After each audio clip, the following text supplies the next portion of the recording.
২০২৭ সালের মধ্যে এশিয়ার অন্যতম গবেষণা প্রতিষ্ঠান হওয়ার লক্ষ্যে কাজ করছে বিজ্ঞান ও শিল্প গবেষণা পরিষদ বিসিএসআইআর। মঙ্গলবার সকালে রাজশাহী গবেষণাগারে বার্ষিক কর্মশালা ও মতবিনিময় সভায় একথা জানান বক্তারা।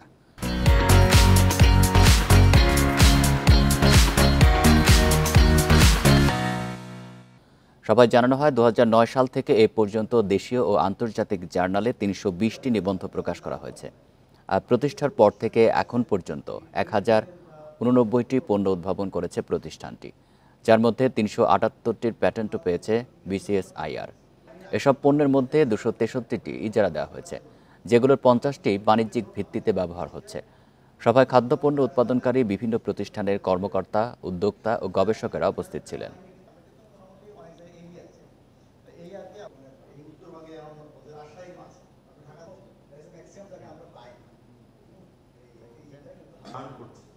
বাট এই